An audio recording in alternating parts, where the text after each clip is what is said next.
Yo, what's going on, guys? In this video, we're looking at the Friday slate. We got a 14-game slate on tap for tonight. Yesterday's plays were just really bad, so I apologize for that. Looking to move forward to tonight. The bats didn't come through, and Beaks ended up just busting. So far this week, we are 2-2, looking to finish the work week off with a win and make it 3-2. So let's get right into the picks today. Please hit the like button, make sure you're subscribed as well. And let's get a big bounce back today. I do like a lot of these picks. Started off at pitcher. We got a lot of big name arms on the mound tonight with Verlander, Bauer, Sale, Strasburg. I think Sale is probably the best option if you're paying up. But we do have Coors on the docket today, and I really want to target the Diamondbacks bats, and they are pretty expensive, so it's kind of tough for me to fit Sale in. But making multiple lineups, I'll be all over Chris Sale. And then for teams to stack, Diamondbacks, Cardinals. I would be all over the Boston stack, and I think they're still a great stack, but they're not my number one stack because Covey has been just a different pitcher, and I know the Bostons are going to get a lot of ownership on the slate, but Covey's been actually really, really good in all of his starts, and there haven't even been cake matchups either. He's faced Cleveland in Cleveland and Milwaukee, and he's been great, so he just keeps getting better, and I think he's made major improvements in the offseason, so he's not the same gas can that he was last season, so we got to rely on this year's stats and not look at last year with Dylan Covey. But at pitcher, I'm going Walker Buehler at 9,300. Yes, he's still pretty cheap considering how much upside he has. He's playing at home in Dodger Stadium where he's been untouchable this season. Just a 1.44 ERA and a 170 batting average against. The Braves are one of the best teams in baseball against lefties, but against righties they're middle of the pack and they do strike out a decent amount of time. So, Buehler does have a pretty solid strikeout rate, and I think he's a fine play today at just 9,300. So, I'm going to lock him in there. Second pitcher is going to be Vince Velasquez at 8,300. Velasquez has been outstanding in every start this season except when he's faced the Braves. When he's faced the Braves, he's gotten roughed up. On the April 29th, he got roughed up, gave up 4 runs. And then the second start, his first start of the season, I think April 7th, he also gave up 4 runs in just 2 innings. So the Braves are the only team that Velasquez has struggled against. Every other team, he's gotten 10 or more DraftKings points, and recently he's been really locked in. The Brewers do strike out a lot, so even though they're playing in a pretty good hitter's ballpark at Citizens Bank Park, I think Velasquez's strikeout ability is just reigns supreme against the Brewers that strike out a ton, and 8,300 for a guy that's really, really locked in right now. I think that's a really fair price tag. He does have 79 strikeouts and 63 innings. And, the Brewers are one of the teams that do strike out a lot, one of the top 5 teams in strikeouts this season. So I think 8,300, Vince Velasquez has a ton of upside, and I don't think he'll garner a lot of ownership on the slate. Now, first baseman, I'm going to go Jose Martinez at 3,800. I want to target against Matt Harvey a little bit. He's been really bad.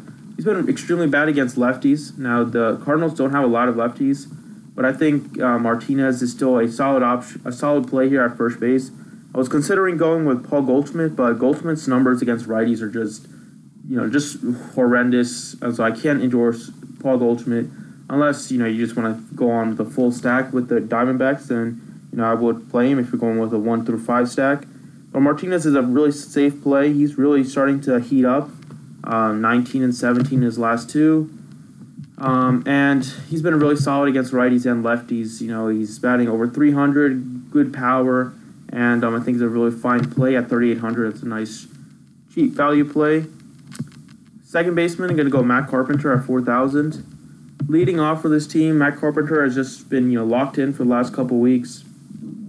Raised his batting average up to 225 after he was stuck in the 160s. So that's great improvement by his part. He's also a great hitter against righties.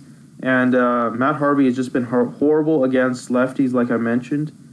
And so far this season, Harvey's given up a 311 batting average with a 632 slugging percentage against lefties. He's given up 8 home runs against lefties so far this season. Lefties have just had their way with him. And Carpenter leading off for the Cardinals is the best lefty on the team. So I think Carpenter is a really solid option here at 4,000. Now, third baseman, I'm going to go Daniel Descalso at 4,100.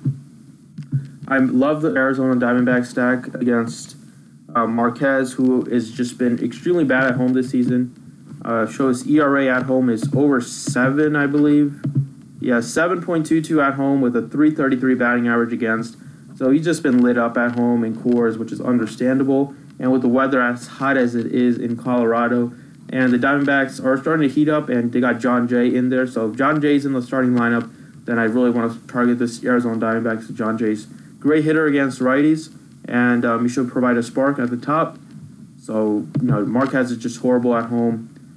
This also is a great hitter against righties. Lefty-righty matchup is great, and he's been surprisingly good this season with power. He already has 30 RBIs and 7 bombs. Against righties, he's hitting 543 with a slugging percentage and a 284 batting average. So I think he's a really fine option here on the slate at 4,100. And then outfield, David Peralta, another Diamondback. Peralta is another lefty-righty matchup. You want to target some, lefties against Marquez, even some righties. But really, I think the Diamondbacks do have some solid lefties to target. Peralta is another guy that hits righties extremely well. This season, he has a 276 batting average against righties. He's only hitting 214 against lefties, and slugging percentage is huge against righties. 503 slugging and only a 314 against lefties. So really solid matchup for David Peralta against the righty Marquez. And Peralta does have decent power with 10 home runs already on the season, so I think he's a fine option. You got to include him in your core stacks. And those are the 6 guys I got. Hopefully today's plays are better than yesterday's. Thanks for watching, and good luck today.